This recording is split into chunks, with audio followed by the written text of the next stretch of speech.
And then I got a phone call, and it was a lady from the track saying they had to life flight Jordan to a trauma center. And I couldn't even handle the phone call. I had to go to the neighbor's house. He had to take the call for me, and he drove me to the hospital. And my husband was in San Francisco. I had to call him. He got on the first airplane and flew down right away. And Jordan, they had to induce him into a coma. He said he was on full life support. He had 2 major contusions on the bottoms of his lungs. When they came across Jordan, they thought he was sitting up because he broke the top half of his back. So the T6 and the T7 was completely shattered, and the T8 was also fractured. So when they found him, his half was laying in his lap. So they thought he was sitting up, and when they realized how severe it was, they immediately had to life flight him out of there. In fact, he was so bad, the poor kids at the track were told that he had passed away on the way to the hospital. So, tell me more about that. Tell me what it was like to, I mean, were you conscious the whole time? Did you wake up and all of a sudden you couldn't feel bottom half of your body? Well, when I got hurt, I landed on my head pretty hard. And so I remember that day. I remember the whole, like where I was at and what I was doing. But I don't remember the crash, and I don't remember any of the horrific things of that. And the first thing I really remember was about a week and a half after I got hurt. It was an ICU, and that's pretty much the first thing that I remember. Oh, really? Like they had said, I was kind of conscious and talking to them, and but the first thing I remember was probably about a week and a half. So.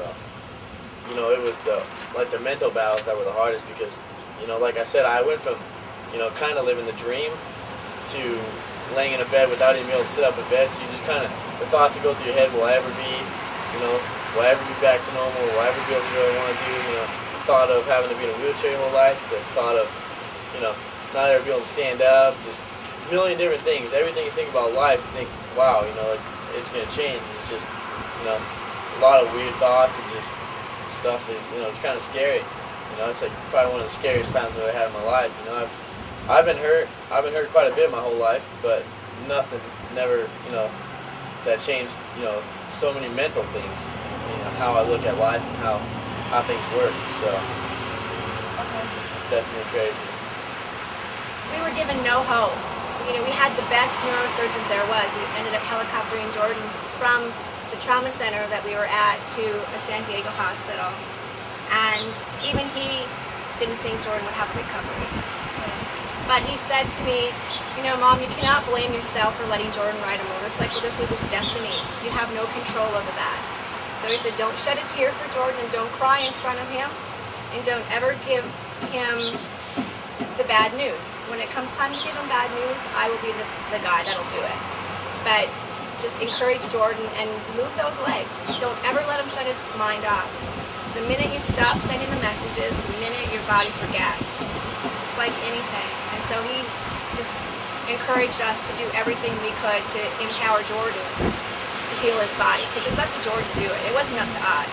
But it was just us to be there to support Jordan. So, and that's what we did. We just gave up our lives. We lived in the hospital for 4 months. In the parking lot in that camper trailer, and then we moved to a campground 10 minutes away from the hospital and continued doing therapy 6 days a week until August. What do you think of Jordan's progress? Well, I think he's making wonderful progress. Sometimes Jordan forgets where he came from and where he's at. So in the beginning, when he would have changes and Jordan would forget, where he was and how we got there. We did a lot of videos, and we show him videos or we show him pictures, and I think that helped Jordan see he was really making progress. And now even just this last weeks when Jordan now is in Kansas City and came home now, he's walking so much better. He's lifting his left leg, getting his foot moving, and he was at my parents' house, and he walked from their kitchen all the way to their living room and back to their kitchen with nothing. No pain or anything. So that's huge. That's huge. Jordan wouldn't have been able to do that a month ago at all. what do you think when you see him do that? It's overwhelming for me because I wake up every day and still very sad.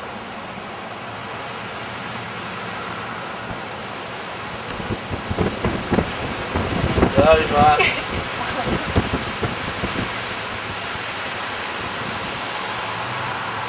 So this has been hard not just for Jordan but for the whole family. I think I'm kind of thick-headed where I try not to let things like take me down. Like, I don't know, like it's been tough. Like I've definitely tried the whole thing, but I kind of just tried to like just like put this the shell on me like I'm just an armored truck because it is tough, you know, with them. But the thing that makes me feel bad is like when I rode, like when I ride, you know, when I woke up that morning, you know, I understood that I was going to do something that was probably one of the dangerous sports ever, and I could be hurt. You know, I could break an arm, I could possibly die. You know, but I accept that because, you know, that's the kind of risk you take to do what you love. You know, I accept that. But then, you know, Mom, she just kind of supports it. You know, Mom, Dad, you know, my sister, you know, the family, they support it because that's what I want to do. But yet they don't have to have that, like, acceptance. So when something happens to me, you know, they have to suffer through it, you know, where they didn't, you know, accept it like I did, you know. Like, that's kind of hard thing to explain, but... Well, it's hard as a parent to see your child struggle. Just to walk up the steps. But from where he was to where he is now, you know, I'm glad that he can walk up the steps, and it takes him a little while to get there. But life's a process. That's for sure. You go up, come down, and work your way back up. So that's the hardest part for me. So I wake up every day still, you know, praying that he'll have a full recovery. And that's my prayer every night before I go to bed. So. It takes time. But I mean, it's changed, like, how we are too, you know. Just nothing matters anymore. You know, because, like Jordan said, we have one life, we have one shot. That's it.